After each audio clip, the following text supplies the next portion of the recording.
ಶ್ರೀ ಗುರುಭ್ಯೋ ನಮಃ. ಹರಿ ಓಂ. ಶ್ರೀಮನ್ಮಹಾಭಾರತದ ಉದ್ಯೋಗ ಪರ್ವದಲ್ಲಿ ಇದು ಪ್ರಜಾಗರ ಪರ್ವ. ಇನ್ನು ಕೇವಲ 2 ಅಧ್ಯಾಯಗಳು ಮಾತ್ರ ಉಳಿದಿವೆ. ಇದು ವಿದುರ ನೀತಿ. ಈ ವಿದುರ ನೀತಿಯಲ್ಲಿ ವಿದುರ ಧೃತರಾಷ್ಟ್ರನಿಗೆ ನಾನಾ ವಿಧವಾದ ಉಪದೇಶಗಳನ್ನು ಮಾಡ್ತಾ ಇದ್ದಾನೆ. ಹಿತವಾದ ಉಪದೇಶಗಳನ್ನು ಮಾಡುವವರು ಬಹಳ ವಿರಳ. ಸ್ವಾರ್ಥಕ್ಕಾಗಿ ಹೇಳುವ ಜನ ಬೇಕಾದಷ್ಟು ಹೇರಳವಾಗಿರ್ತಾರೆ.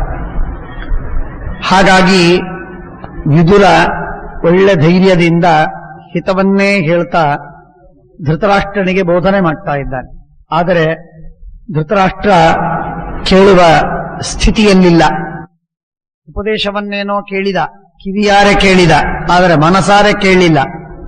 ಮನಸಾರೆ ಕೇಳಿಯೂ ಕೂಡ ಕೃತಿಯಲ್ಲಿ ಅದನ್ನು ಮಾಡಲಿಲ್ಲ. ವಿದುರ ಹೇಳುವ ಯಾವ ಉಪದೇಶವೂ ಕೂಡ ಫಲಕಾರಿಯಾಗಲಿಲ್ಲ. ಧೃತರಾಷ್ಟ್ರ ಅಂತಾನೆ, ಅನೀಶ್ವರೋಯಂ ಪುರುಷೋ ಭವಾಭವೆ ಸೂತ್ರಪ್ರೋತ ದಾರುಮಯೀ ವಯೋಷ ಧಾತ್ರಾತ್ ಪ್ರದಿಷ್ಟಸ್ಯ ವಶೇ ಕೃತೋಯಂ ತಸ್ಮಾದ್ ವದತ್ತಂ ಶ್ರವಣೇ ಧೃತೋಹಂ. ಧೃತರಾಷ್ಟ್ರ ಅಂತಾನೆ, ವಿದುರ ನೀನು ಹೇಳುವ ಮಾತು ಬಹಳ ತುಂಬಾ ಚೆನ್ನಾಗಿದೆ. ಮನುಷ್ಯ ಒಳಿತು ಕೆಟ್ಟದ್ದಕ್ಕೆ ಹೊಣೆಗಾರನಾಗ್ತಾನೆ, ಆದರೆ ತಾನೇ ತಾನು ಒಳಿತು ಮಾಡಿಕೊಳ್ಳುವುದಕ್ಕೆ ಸಾಧ್ಯವಿಲ್ಲ.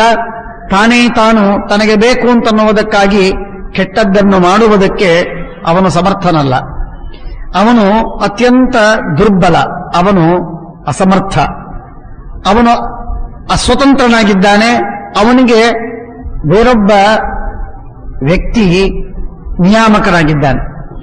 ಭಗವಂತನ ಅಧೀನವಾಗಿ ಅವನು ಕರ್ಮವನ್ನು ಮಾಡ್ತಾನೆ, ಕಾರ್ಯವನ್ನು ಮಾಡ್ತಾನೆ, ಸುಖ ದುಃಖಗಳನ್ನು ಅನುಭವಿಸ್ತಾನೆ. ಏನು ದೇವರು ಸುಖ ಕೊಡ್ತಾನೋ ಆ ಸುಖವನ್ನು ಅನುಭವಿಸಬೇಕಷ್ಟೇ ಹೊರತು ಹೆಚ್ಚಾಗಿ ಏನು ಮಾಡುವಂತಿಲ್ಲ. ಯಾವುದಕ್ಕೂ ಪರತಂತ್ರ, ಯಾವುದಕ್ಕೂ ಪರಾಧೀನ ಜೀವ. ಹಾಗಾಗಿ ಅನೀಶ್ವರೋಯಂ ಪುರುಷೋ ಭವಾಭವೆ. ಭವ ಅಂದ್ರೆ ಒಳ್ಳೆಯದು, ಅಭವ ಅಂದ್ರೆ ಕೆಟ್ಟದ್ದು. ಹಿತ ಅಹಿತಗಳಿಗೆ, ಸುಖ ದುಃಖಗಳಿಗೆ, ಒಳಿತು ಕೆಟ್ಟದ್ದುಗಳಿಗೆ ಪರಮಾತ್ಮ ಕಾರಣನೇ ಹೊರತು ಜೀವರು ತಮಗೆ ತಾವು ಮಾಡಿಕೊಳ್ಳುವುದಕ್ಕೆ ಸಮರ್ಥರಾಗುವುದಿಲ್ಲ. ತಾವು ಎಂದಿಗೂ ಅವರು ದುರ್ಬಲರು, ಹೇಡಿಗಳು, ಅಸ್ವತಂತ್ರರು, ಪರಾಧೀನ. ಹಾಗಾಗಿ ಧಾತ್ರಾತ ದುಷ್ಟಸ್ಯ ವಶೇ ಕೃತೋಯಂ. ಹೇಗೆ ಅಂತಂದ್ರೆ ಸೂತ್ರಪ್ರೋತ ದಾರುಮಯೀವ ಯೋಷ. ಹಗ್ಗವನ್ನು ಕಟ್ಟಿದಂತಹ, ದಾರವನ್ನು ಕಟ್ಟಿದಂತಹ ಒಂದು ಗೊಂಬೆ ಇದೆ. ಆ ಗೊಂಬೆಯನ್ನು ಕುಣಿಸುವುದಕ್ಕೆ ಯಾವ ರೀತಿಯಾಗಿ ದಾರವನ್ನ ಅಲ್ಲಾಡಿಸ್ತಾನೆ, ದಾರದಿಂದ ಯಾವ ರೀತಿಯಾಗಿ ಸೂತ್ರಧಾರಿ ಅವನು ಹೇಗೆ ಅದನ್ನು ನಡಗಿಸ್ತಾನೋ, ಅದರಲ್ಲಿ ಚಲನವಲನವನ್ನು ಮಾಡ್ತಾನೆ, ಆ ರೀತಿಯಾಗಿ ಅದು ಕೆಲಸವನ್ನು ಮಾಡ್ತದೆ. ಅದಕ್ಕೆ ಸ್ವಂತಿಕೆ ಇಲ್ಲ, ಏನೂ ಇಲ್ಲ. ಕೈ ಎತ್ತು ಅಂತಂದ್ರೆ ಸೂತ್ರವನ್ನ ದಾರವನ್ನ ಎತ್ತುವ ವ್ಯಕ್ತಿ ಅವನು ಎತ್ತಿದಾಗ ಮಾತ್ರ ಆ ಗೊಂಬೆ ಕೈ ಎತ್ತುತ್ತೆ. ಇಲ್ಲದೆ ಇದ್ರೆ ಕೈ ಎತ್ತುವುದಕ್ಕೆ ಸಾಧ್ಯವಿಲ್ಲ. ನಡೆದಾಡುವುದು, ಓಡಾಡುವುದು, ಕೂರುವುದು, ಮಾತಾಡುವುದು ಯಾವುದೂ ಮನುಷ್ಯನಿಗೆ ಸ್ವಾತಂತ್ರ್ಯವಿಲ್ಲ. ಭಗವಂತ ಸೂತ್ರನಾಮಕರಾದ ವಾಯುದೇವರನ್ನಿಟ್ಟು ಪ್ರೇರಣೆ ಮಾಡಿ ನಮ್ಮನ್ನ ಕ್ರಿಯಾಶೀಲರನ್ನಾಗಿ ಮಾಡ್ತಾನೆ. ಆಗ ನಮಗೆ ಕ್ರಿಯೆ ಬರ್ತದೆ, ಆಗ ನಮಗೆ ಸುಖ ದುಃಖಗಳಾಗತ್ತೆ. ದೇವರು ಕೊಟ್ಟಂತೆ ಸುಖ, ದೇವರು ಕೊಟ್ಟಂತೆ ದುಃಖ. ದೇವರು ಬಿಟ್ಟು ನಮಗೆ ಸ್ವಂತವಾಗಿ ಸುಖ ದುಃಖಗಳನ್ನು ಪಡೆಯುವುದಕ್ಕೆ ಸಾಧ್ಯವಿಲ್ಲ. ಬಹಳ ಮಹತ್ವದ ಮಾತು. ಕ್ರಿಯೆಯನ್ನ ಮಾಡುವುದಕ್ಕೂ ನಮಗೆ ಸ್ವಾತಂತ್ರ್ಯವಿಲ್ಲ. ಕೃಷ್ಣ ಹೇಳ್ತಾನೆ, ಕ್ರಿಯೆಯನ್ನ ಮಾಡಿದ ಮೇಲೆ, ಕರ್ಮವನ್ನು ಮಾಡಿದ ಮೇಲೆ ಪುಣ್ಯವನ್ನು ಗಳಿಸುವುದಕ್ಕಿಲ್ಲ. ಪುಣ್ಯವನ್ನು ಗಳಿಸುವಂತೆ ಪುಣ್ಯದಿಂದ ಬರಬೇಕಾದ್ರೆ ಪುಣ್ಯ ಪಾಪಗಳಿಂದ ಬರುವ ಸುಖ ದುಃಖಗಳಲ್ಲೂ ಕೂಡ ನಮಗೆ ಸ್ವಾತಂತ್ರ್ಯವಿಲ್ಲ. ಯಾವುದಕ್ಕೂ ನಮಗೆ ಸ್ವಾತಂತ್ರ್ಯವಿಲ್ಲ. ಪರಮಾತ್ಮ ನ ಕರ್ತೃತ್ವಂ ನ ಕರ್ಮಾಣಿ ಲೋಕಸ್ಯ ಸೃಜತಿ ಪ್ರಭು ನ ಕರ್ಮ ಫಲ ಸಂಯೋಗಂ ಸ್ವಭಾವಸ್ತು ಪ್ರವರ್ತತೆ. ನ ಕರ್ತೃತ್ವಂ ಕ್ರಿಯೆಯಿಲ್ಲ, ನ ಕರ್ಮಾಣಿ ಪುಣ್ಯ ಪಾಪಗಳಿಲ್ಲ, ನ ಕರ್ಮ ಫಲ ಸಂಯೋಗಂ ಕ್ರಿಯೆಯಿಂದ ಬರಬೇಕಾದ ಫಲಗಳಿಲ್ಲ. ಯಾವುದಕ್ಕೂ ಸ್ವಾತಂತ್ರ್ಯವಿಲ್ಲದೆ ಜೀವ ಪರಾಧೀನ, ಪರತಂತ್ರ, ಅಸ್ವತಂತ್ರನಾಗಿ ಅವನು ನಡೀತಾ ಇದ್ದಾನೆ. ವಿದುರ ಹೇಳ್ತಾನೆ, ತಸ್ಮಾದ್ ವದತ್ತಂ ಶ್ರವಣೇ ಧೃತೋಹಂ. ನೀನು ಎಷ್ಟು ಹೇಳಿದರೂ ಕೂಡ ನಾನು ಕೇಳುವುದಕ್ಕೆ ಮಾತ್ರ ತಯಾರು ಹೊರತು ನಾನು ನನಗೆ ಹಿತವನ್ನು ಮಾಡಿಕೊಳ್ಳುವುದಕ್ಕೆ ನಾನು ಸ್ವತಂತ್ರನಲ್ಲ. ವಿದುರ, ನೀನು ಹೇಳು, ಹೇಳಿದ ಹಿತವನ್ನೆಲ್ಲ ಕೇಳ್ತೇನೆ, ಆದರೆ ನೀನು ಹೇಳಿದಂತೆ ನಾನು ನಡೆಯೋದಕ್ಕೆ ಮಾತ್ರ ನನ್ನ ಕೈಯಲ್ಲಿಲ್ಲ, ನನ್ನ ಸ್ವಾತಂತ್ರ್ಯವಿಲ್ಲ, ಭಗವಂತ ನಡೆಸಿದಂತೆ ನಡಿತೇನೆ ಅಂತಂತಾನೆ. ಭಗವಂತನ ಮೇಲೆ ಹಾಕ್ತಾನೆ. ಅಪ್ರಾಪ್ತ ಕಾಲಂ ವಚನಂ ಬೃಹಸ್ಪತಿರಪ ಭ್ರುವನ್ ಲಭತೆ ಬುದ್ಧವಜ್ಞಾನಂ ಅವಮಾನಂಚ ಭಾರತ. ಪ್ರಿಯೋ ಭವತಿ ದಾನೇನ ಪ್ರಿಯವಾದೇನ ಚಾಪರಃ ಮಂತ್ರಮೂಲ ಬಲೇನಾನ್ಯೋ ಯಪ್ರಿಯ ಪ್ರಿಯ ಏವ ಸಹ. ಮನುಷ್ಯ ಒಬ್ಬರಿಗೆ ಇನ್ನೊಬ್ಬ ಪ್ರಿಯನಾಗ್ತಾನೆ. ಪ್ರಿಯವಾಗುವುದಕ್ಕೆ ಕಾರಣ ಒಂದು, ಏನಾದರೂ ಕೊಟ್ಟು, ಅವನಿಗೆ ಬೇಕಾದದ್ದನ್ನ ಹಿತವಾದದ್ದನ್ನ ಕೊಟ್ಟು ಮನುಷ್ಯ ಪ್ರಿಯನಾಗ್ತಾನೆ. ಒಂದು, ಪ್ರಿಯವಾದ ಮಾತುಗಳನ್ನು ಆಡಿ ಪ್ರಿಯನಾಗ್ತಾನೆ. ಎರಡು, ಹೀಗೆ ನಾನಾ ರೀತಿಯಿಂದ ಮನುಷ್ಯ ಒಬ್ಬನು ಇನ್ನೊಬ್ಬನಿಗೆ ಪ್ರಿಯನಾಗುವುದು ಕಂಡಿದೆ. ನ ವೃದ್ಧಿರ್ಬಹುಮಂತವ್ಯ ಯಾ ವೃದ್ಧಿ ಕ್ಷಯಮಾವಹೇ ಕ್ಷಯೋಪಿ ಬಹುಮಂತವ್ಯ ಯಕ್ಷಯೋ ವೃದ್ಧಿಮಾವಹೇ. ಯಾವ ಹಾನಿ ಮನುಷ್ಯನಿಗೆ ಭಾರಿ ಉತ್ತಮವಾದಂತಹ ವೃದ್ಧಿಯನ್ನ, ಅವನ ವಿಭೂತಿಯನ್ನ, ಅವನಿಗೆ ಉನ್ನಾಹವನ್ನ, ಉನ್ನತಿಯನ್ನ ತಂದುಕೊಡುತ್ತದೋ ಅಂತಹ ಅಭ್ಯುದಯಕ್ಕೆ ಕಾರಣವಾಗಿರುವಂತಹ ಹಾನಿ ಎಂದೆಂದಿಗೂ ಕೆಟ್ಟದ್ದಲ್ಲ. ಅಂಥ ಹಾನಿಯನ್ನ ಸ್ವೀಕಾರ ಮಾಡಬೇಕು. ಅಭ್ಯುದಯಕ್ಕೆ ಕಾರಣವಾದ ಹಾನಿಯನ್ನ ಸ್ವೀಕಾರ ಮಾಡಬೇಕು. ಹಾಗೆ ಹಾನಿಗೆ ಕಾರಣವಾದ ಅಭ್ಯುದಯವನ್ನ ಬಿಟ್ಟು ಬಿಡಬೇಕು. ಯಾವ ಅಭ್ಯುದಯ ನಮಗೆ ಎಷ್ಟೋ ಬಾರಿ ನಮಗೆ ಒಳಿತಾಯಿತು, ಹಣ ಬಂತು, ಐಶ್ವರ್ಯ ಬಂತು, ಸಂಪತ್ತಿದೆ ಅಂತ ನಮಗೆ ತೋರ್ತದೆ, ನಾವು ಅದನ್ನು ಸ್ವೀಕಾರ ಮಾಡ್ತೇವೆ. ಆದರೆ ಅದು ನಿಜವಾದ ಹಿತವಲ್ಲ. ಯಾಕೆಂದ್ರೆ ಅದರಿಂದ ನಮಗೆ ಅನರ್ಥವಾಗುವುದಿದೆ. ಹಾಗಾಗಿ ಅನರ್ಥಕ್ಕೆ ಸಾಧನವಾಗಿರುವ ಯಾವ ಐಶ್ವರ್ಯ ಸಂಪತ್ತುಗಳಿವೆ ಅವು ನಾವು ಎಂದೆಂದಿಗೂ ಅವುಗಳನ್ನು ಸ್ವೀಕಾರ ಮಾಡಬಾರದು. ಮನುಷ್ಯ ಕಣ್ಣು ಮುಚ್ಚಿ ಹಿತವೋ ಅಹಿತವೋ ಅಂತನ್ನುವುದನ್ನು ಆಲೋಚನೆ ಮಾಡದೆ ತಾನು ಸ್ವೀಕಾರ ಮಾಡಿಬಿಡ್ತಾನೆ. ಸಂಪತ್ತು ಬರಲಿ, ಐಶ್ವರ್ಯ ಬರಲಿ, ತನಗೆ ಹಿತವಾಗಲಿ ಅಂತ ತಾನು ಅನ್ಕೋತಾನೆ. ಆದರೆ ಸಂಪತ್ತು ಬಂದಾಗ, ಐಶ್ವರ್ಯ ಬಂದಾಗ ಅವನಿಗೆ ಒಳ್ಳೆಯದಾಗತ್ತೆ ಅಂತನ್ನುವುದು ಭರವಸೆ ಇಲ್ಲ. ಹಾಗಾಗಿ ಯಾವುದು ಹಾನಿಯನ್ನು ಉಂಟು ಮಾಡುವಂತಹ ಯಾವ ವೃದ್ಧಿ ಇದೆ ಹಾಗೂ ವೃದ್ಧಿಯನ್ನು ಉಂಟು ಮಾಡುವ ಹಾನಿ ಇದೆ ಅದನ್ನು ನೋಡಬೇಕು. ವೃದ್ಧಿ ಅಭ್ಯುದಯ ಅನ್ನುವುದಕ್ಕಾಗಿ ಅದನ್ನು ಸ್ವೀಕಾರ ಮಾಡಲಿಕ್ಕಿಲ್ಲ. ಅದು ನಮಗೆ ಹಾನಿಕಾರಕವಾಗಿದ್ರೆ ಅದನ್ನು ಬಿಟ್ಟು ಬಿಡಬೇಕು. ಅದೇ ರೀತಿ ಯಾವುದು ಹಾನಿಯನ್ನು ಮಾಡುವಂತಹ ವೃದ್ಧಿಯನ್ನು ಬಿಡುವಂತೆ ವೃದ್ಧಿಯನ್ನು ಮಾಡುವ ಹಾನಿಯನ್ನ ಮನುಷ್ಯ ಸ್ವೀಕಾರ ಮಾಡಬೇಕು. ಇವತ್ತು ನಮಗೆ ಅವಮಾನವಾಯಿತು. ಆ ಅವಮಾನ ನನಗೆ ಒಳ್ಳೆ ಇಂಪೆಟಸ್ ಕೊಟ್ಟು ವಿಶೇಷ ಪ್ರವೃತ್ತಿಗೆ ಕಾರಣವಾಗಿ ನಾನು ವಿಶೇಷ ಸಾಧನೆಯನ್ನ, ಸಿದ್ಧಿಯನ್ನ ಪಡೆದು ಉತ್ತಮವಾದ ಯಶಸ್ಸನ್ನು ಗಳಿಸುವುದಕ್ಕೆ ಅದು ಕಾರಣವಾಗುವುದಾಗಿದ್ರೆ ಆ ಅವಮಾನ ಉತ್ತಮ, ಆ ಅವಮಾನ ಅವಶ್ಯವಾಗಿ ಸ್ವಾಗತಾರ್ಹ. ಅದನ್ನು ತಿರಸ್ಕಾರ ಮಾಡಬಾರದು.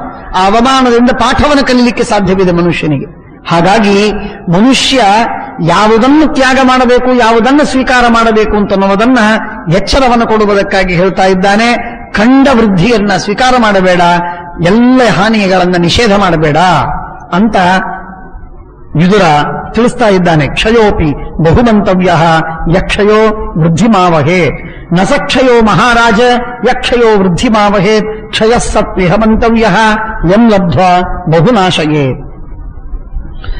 ಗುಣಗಳಿಂದ ಕೆಲವರು ಸಮೃದ್ಧರಾಗಿರ್ತಾರೆ, ಧನದಿಂದ ಕೆಲವರು ಸಮೃದ್ಧರಾಗ್ತಾರೆ, ಕೆಲವರು ವಯಸ್ಸಿನಿಂದ ಸಮೃದ್ಧರಾಗಿರ್ತಾರೆ, ಕೆಲವರು ವಿವೇಕದಿಂದ ಸಮೃದ್ಧರಾಗಿರ್ತಾರೆ. ಇವರಲ್ಲಿ ಗುಣದಿಂದ ಹಾಗೂ ವಿವೇಕದಿಂದ ಸಮೃದ್ಧರಾದವರು ಉತ್ತಮರು. ಯಾರು ಹಣದಿಂದ ಸಮೃದ್ಧರಾಗಿದ್ದಾರೆ, ಬೇಕಾದಷ್ಟು ಹಣವಿದೆ, ಸಂಪತ್ತಿದೆ, ಐಶ್ವರ್ಯವಿದೆ, ಆದರೆ ಗುಣವಿಲ್ಲ, ವಿವೇಕವಿಲ್ಲ, ಅಂಥ ಜನ ಅವರು ಎಷ್ಟು ಸಮೃದ್ಧರಾಗಿದ್ದರೂ ಅವರು ಅಸಮೃದ್ಧರೇ. ಅವರಿಗೆ ಏನು ಸಮೃದ್ಧಿ ಇಲ್ಲ ಅಂತಲೇ ಹೇಳಬೇಕು.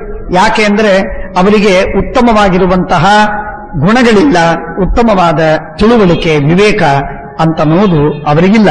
ಆದ್ದರಿಂದ ಸಮೃದ್ಧ ಗುಣತಃ ಕೇಚಿತ ಭವಂತಿ ಧನತೋಪರೆ ಧನವೃದ್ಧಾನ್ ಗುಣೈರ್ಹೀನಾನ್ ಧೃತರಾಷ್ಟ್ರ ವಿವರ್ಜಯ. ಬೇಕಾದಷ್ಟು ಹಣವಿದೆ, ಬೇಕಾದಷ್ಟು ಕಾಸಿದೆ, ಸಮೃದ್ಧಿ ಇದೆ, ಆದರೆ ಅವರಿಗೆ ಗುಣಗಳಿಲ್ಲ. ಅಂಥ ಜನರನ್ನ ಸಮೀಪದಲ್ಲಿ ಇಟ್ಕೋಬೇಡ. ಯಾರಿಗೆ ಗುಣವಿಲ್ಲ, ಹಣ ಬೇಕಾದಷ್ಟಿದೆ, ಅವರನ್ನ ನೀನು ಸಮೀಪದಲ್ಲಿ ಇರಿಸಿಕೋಬೇಡ, ಅವರನ್ನ ದೂರ ಅಟ್ಟಿಬಿಡು. ಯಾಕೆ ಅಂದರೆ ಪ್ರಾಯ ಇದು ದೊಡ್ಡ ಆಪತ್ತು. ಯಾಕೆ? ಎರಡು ಕಾರಣ. ಗುಣ ಇಲ್ಲದವರನ್ನ ಹತ್ತಿರದಲ್ಲಿ ಇಟ್ಕೊಂಡ್ರೆ ನಮಗೆ ದುರ್ಗುಣಗಳು ಬರ್ತವೆ, ನಮ್ಮ ಗುಣಗಳು ಹೋಗಿ ಬಿಡುತ್ತದೆ ಒಂದು. ಅದಕ್ಕೂ ಹೆಚ್ಚಾಗಿ ಗುಣವಿಲ್ಲ, ಸಮೃದ್ಧಿ ಇದೆ, ಹಣವಿದೆ.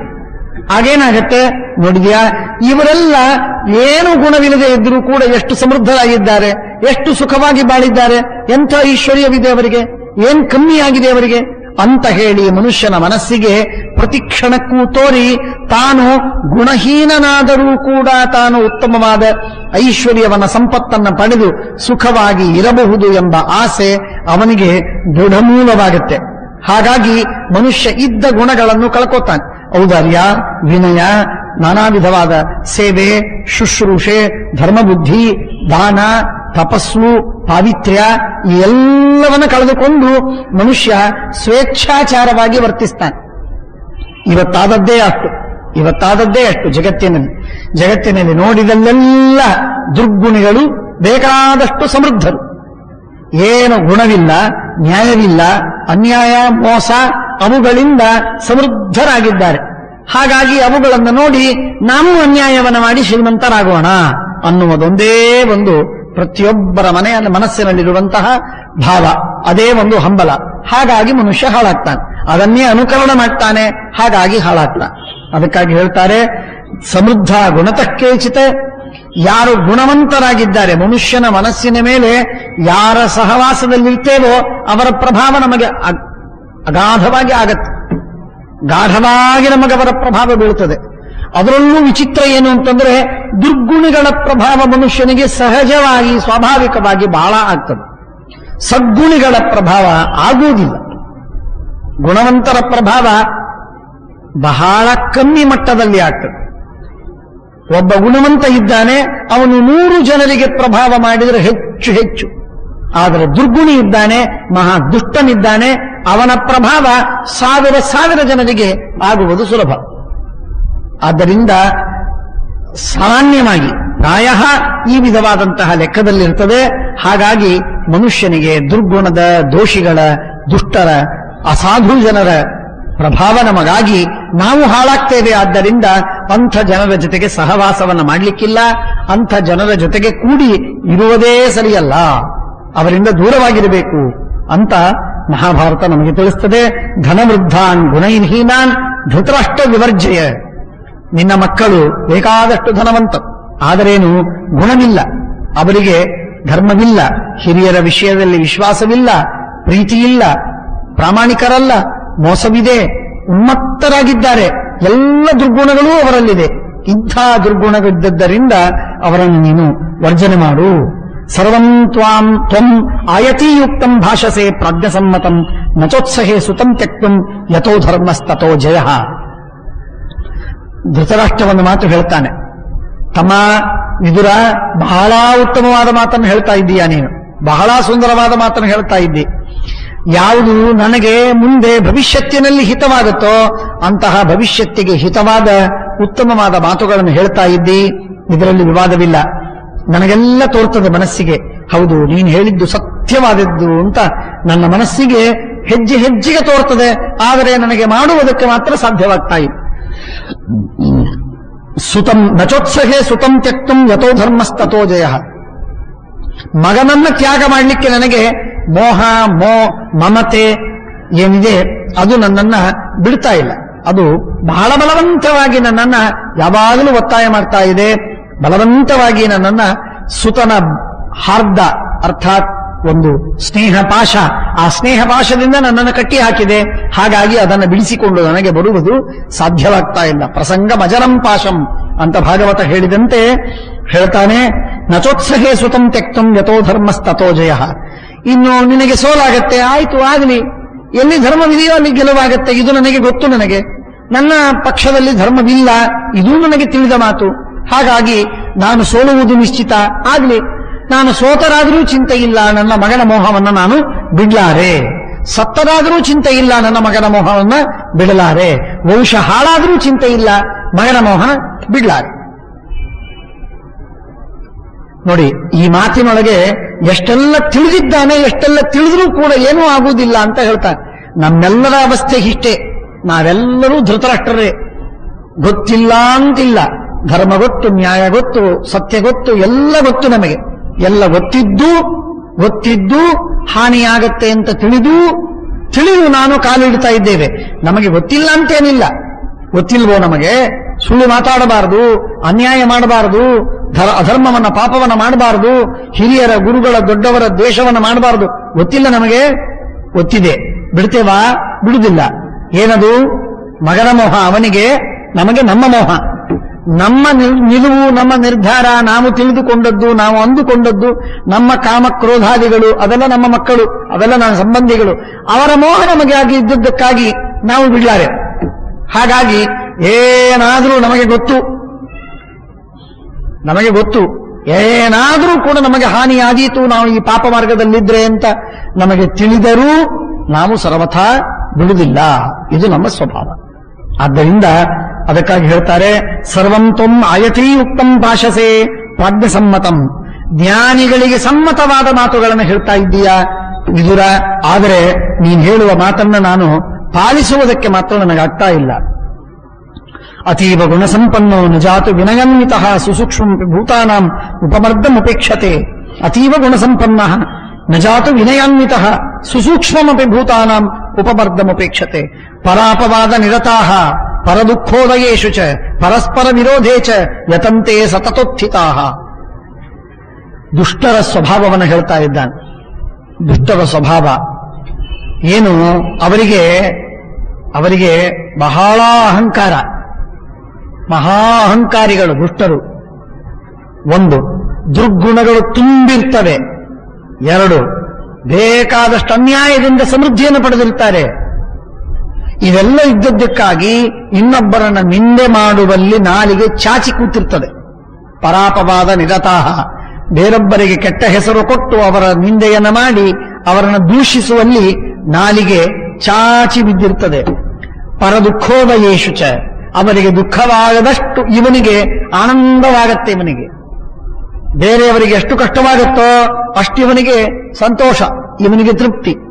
ಪರದುಃಖೋದಯೇಷು ಚ ಪರಸ್ಪರ ವಿರೋಧೇ ಚ, ಪರಸ್ಪರ ವಿರೋಧವನ್ನು ಮಾಡ್ತಾರೆ. ಇಬ್ಬರಲ್ಲಿ ಗೆಳೆಯರಿಬ್ಬರಿದ್ದಾರೆ ಅಂತಂದ್ರೆ ಅವರಲ್ಲಿ ಜಗಳವನ್ನ ಹಚ್ಚಿ ತಾವು ಮೋಜು ನೋಡ್ತಾರೆ, ಆನಂದವನ್ನು ನೋಡ್ತಾರೆ. ಹೀಗೆ ಜಗಳವನ್ನು ಹಚ್ಚುವ, ನಿಂದೆಯನ್ನು ಮಾಡುವ, ವಿರೋಧವನ್ನು ಕಟ್ಟಿಕೊಳ್ಳುವ, ಇನ್ನೊಬ್ಬರಿಗೆ ದುಃಖವನ್ನುಂಟು ಮಾಡುವ ಕೆಲಸದಲ್ಲಿ ಸತತೋತ್ಥಿತಾಹ, ಯಾವಾಗಲೂ ತೊಡಗಿರ್ತಾರೆ. ಇದೇ ಅವರ ಸ್ವಭಾವವಾಗಿರ್ತದೆ. ಇಂತಹ ನೀಚರು ಜಗತ್ತಿನಲ್ಲಿದ್ದಾರೆ. ಸದೋಷಂ ದರ್ಶನಂ ಯೇಷಾಂ ಸಂವಾಸೇ ಸುಮಹದ್ ಭಯಂ. ಯಾರ ಜೊತೆಗೆ ಯಾರು ನೋಡಿದ್ರೆ ನಮಗೆ ಪಾಪವಾಗುತ್ತೆ, ಯಾರನ್ನ ನಾವು ನೋಡಿಬಿಟ್ರೆ ನಮಗೆ ಅನರ್ಥವಾಗುತ್ತೆ, ಕಷ್ಟವಾಗುತ್ತೆ, ಆಪತ್ತು ಬರ್ತದೆ. ಅವರ ದರ್ಶನವೇ ನಮಗೆ ಕೆಟ್ಟದ್ದು. ಹೇಗೆ ಜ್ಞಾನಿಗಳ, ಸಜ್ಜನರ, ಸಾತ್ವಿಕರ, ಸಾಧುಗಳ ದರ್ಶನ ಮಾದರೆ ನಮಗೆ ಹಿತವಾಗುತ್ತೋ ಹಾಗೆ ದುರ್ಜನರ ದರ್ಶನವೂ ನಮಗೆ ದೋಷವನ್ನು ಕೊಡುತ್ತದೆ, ಪಾಪವನ್ನು ಕೊಡುತ್ತದೆ. ಸದೋಷಂ ದರ್ಶನಂ ಯೇಷಾಂ, ಅಲ್ಲದೆ ಸಂವಾಸೆ ಸುಮಹದ್ ಭಯಂ. ಅವರ ಜೊತೆಗೆ ವಾಸವಾಗಿದ್ರೆ ಮಾತ್ರ ನಿಶ್ಚಿತವಾಗಿ ಮಹಾಭಯ, ದೊಡ್ಡ ಆಪತ್ತು. ಅವರ ಜೊತೆಗೆ ವಾಸವಾಗಿದ್ರೆ ಏನಾಗುತ್ತೆ? ಅವರ ದುರ್ಗುಣಗಳು ನಮಗೆ ಟ್ರಾನ್ಸ್ಫರ್ ಆಗ್ತಾ ಹೋಗುತ್ತೆ. ಅವರ ಆದರ್ಶಗಳೆಲ್ಲ ನಮ್ಮ ಆದರ್ಶವಾಗ್ತದೆ, ಅವರ ಇಚ್ಛೆ ನಮ್ಮ ಇಚ್ಛೆ ಆಗ್ತದೆ. ಅವರೇನ್ ಮಾಡಬೇಕು ಅಂತಂತಾರೋ ಅದನ್ನೆಲ್ಲ ನಾವು ಮಾಡ್ತೇವೆ. ಹೀಗೆ ಒಂದೊಂದೇ ಬೆಳೀತಾ ಹೋಗ್ತದೆ. ಹಾಗಾಗಿ ದುರ್ಗುಣಗಳು ಹೆಚ್ಚಾಗಿ ಆಗಿ ಆಗಿ ಮನುಷ್ಯನಿಗೆ ಅವನು ಹಾಳಾಗುವ ಸ್ಥಿತಿಯಲ್ಲಿ ಬರ್ತದೆ, ವಿನಾಶಕಾಲ ಅವನಿಗೆ ಸಮೀಪಿಸ್ತದೆ. ಆದ್ದರಿಂದ ಅರ್ಥಾದಾನೇ ಮಹಾನ್ ದೋಷಃ ಪ್ರದಾನೇ ಚ ಮಹದ್ಭಯಂ. ಅರ್ಥಾದಾನೆ, ಅವನಿಂದ ಹಣವನ್ನು ತೆಗೆದುಕೊಂಡ್ರೂ ಕೆಟ್ಟದ್ದೇ, ಅವನಿಗೆ ಹಣವನ್ನು ಕೊಟ್ಟರೂ ಹಾನಿಯೇ, ಎರಡೂ ಕೆಟ್ಟದ್ದೇ. ದುಷ್ಟರ ನೋಟ ಕೆಟ್ಟದ್ದು, ಅವರ ಜೊತೆಗೆ ವಾಸ ಸರಿಯಲ್ಲ, ಅವರಿಂದ ಹಣವನ್ನು ತೆಗೆದುಕೊಳ್ಳುವುದು ಒಳ್ಳೆಯದಲ್ಲ, ಅವರಿಗೆ ಹಣವನ್ನು ಕೊಡುವುದು ಹಿತವಲ್ಲ. ಇದು ನಾಲ್ಕೂ ಕೆಟ್ಟದ್ದು. ನೋಡುವುದಾಗಲಿ, ಜೊತೆಗಿರುವುದಾಗಲಿ, ಹಣ ತೆಗೆದುಕೊಳ್ಳೋದಾಗಲಿ, ಹಣ ಕೊಡುವುದಾಗಲಿ, ಯಾವುದೂ ಮಾಡಲಿಕ್ಕಿಲ್ಲ. ಅಸತ್ಪ್ರತಿಗ್ರಹ ಅಂತ ಉಪನಿಷತ್ತಿನಲ್ಲಿ ಹೇಳ್ತಾರೆ, ಶಾಸ್ತ್ರದಲ್ಲಿ ಬರ್ತದೆ. ದುಷ್ಟರಿಂದ ಹಣವನ್ನು ತೆಗೆದುಕೊಳ್ಳೋದು ಅಂದ್ರೆ ಭಾರೀ ದೊಡ್ಡ ಆಪತ್ತು. ಬೆಂಕಿಯನ್ನು ಹೊಟ್ಟೆಯಲ್ಲಿ ಹಾಕೊಂಡ್ರೆ ಜೀರ್ಣ ಮಾಡ್ಕೊಳ್ಬಹುದು, ಆದರೆ ದುಷ್ಟರಿಂದ ಬಂದ ಹಣವನ್ನು ಮಾತ್ರ ಎಂದಿಗೂ ಜೀರ್ಣ ಮಾಡ್ಕೊಳ್ಳಿಕ್ಕೆ ಸಾಧ್ಯವಿಲ್ಲ. ಬಹಳ ಜೋಕೆ, ಬಹಳ ಎಚ್ಚರ, ಸಾಧ್ಯವಿದ್ದಷ್ಟು ಅದರಿಂದ ದೂರ ಇರಬೇಕು. ಅಸತ್ ಪ್ರತಿಗ್ರಹ ಉಪನಿಷತ್ತಿನಲ್ಲಿ ಹೇಳ್ತಾರಲ್ಲ, ಆ ಅಸತ್ ಪ್ರತಿಗ್ರಹ ಮನುಷ್ಯನಿಗೆ ಬಹಳ ಅಪಾಯಕಾರಿಯಾದಂಥ, ಅದನ್ನೆಂದಿಗೂ ಮಾಡಲಿಕ್ಕಿಲ್ಲ. ಹಣವನ್ನು ತೆಗೆದುಕೊಳ್ಳಿಕ್ಕಿಲ್ಲ, ಅವನಿಗೆ ಹಣವನ್ನು ಕೊಡೋದು ಅಂತಂದ್ರೆ ಅದಂತೂ ಮಹಾ ಅನರ್ಥಕಾರಿ, ಭಾರೀ ದೊಡ್ಡದದು. ಆದ್ದರಿಂದ ಈ ಯಾವ ಕೆಟ್ಟ ಕೆಲಸವನ್ನು ಕೂಡ ಸರ್ವಥಾ ಮಾಡುವುದು ಒಳ್ಳೆಯದಲ್ಲ. ಏವೈ ಭೇದನಶೀಲಾಸ್ತು ಸಕಾಮ ನಿಸ್ತ್ರಪಶಠಾ ಯೇ ಪಾಪಾಹ ಇತಿ ವಿಖ್ಯಾತಾಹ ಸಂವಾಸೆ ಪರಿಗರ್ಹಿತಾಹ. ಜಗಳ ಹಚ್ಚುವವರು ಯಾರೋ ಅವರ ಜೊತೆಗೆ ಇರಬೇಡ. ಇಬ್ಬರು ಸ್ನೇಹಿತರಲ್ಲಿ ಜಗಳವನ್ನು ಹಚ್ಚುವಂತಹ ಸ್ವಭಾವ ಅವರಿಗೆ, ಅವರ ಹತ್ರ ಇರಬೇಡ, ಕೂಡಿ ಇರಬೇಡ ಅವರ ಜೊತೆಗೆ. ಸಕಾಮಾಹ ನಿಸ್ತ್ರಪಶಠಾಹ, ಯಾವಾಗಲೂ ಅವರಿಗೆ ಒಂದಿಲ್ಲ ಒಂದು ಅವರ ಉದ್ದೇಶ ಮನಸ್ಸಿನಲ್ಲಿ ಇರ್ತದೆ, ವೆಸ್ಟೆಡ್ ಇಂಟ್ರೆಸ್ಟ್ ಯಾವಾಗಲೂ ಇರ್ತದೆ. ಏನು ಮಾಡುವುದಕ್ಕೂ ದೇವರ ದರ್ಶನವೋ ಅಥವಾ ಯಜ್ಞಯಾಗವನ್ನು ಮಾಡಿದ್ದೋ, ಯಾರಿಗೋ ಉಪಕಾರವನ್ನು ಮಾಡಿದ್ದೋ, ದೊಡ್ಡ ದಾನಗಳನ್ನು ಕೊಡ್ತಾರೆ, ಕೋಟ್ಯಾಂತರ ಕೊಟ್ಟಾರು, ಆದರೆ ಅವರಿಗೆ ಬರೀ ದುರುದ್ದೇಶವೇ ತುಂಬಿರ್ತದೆ.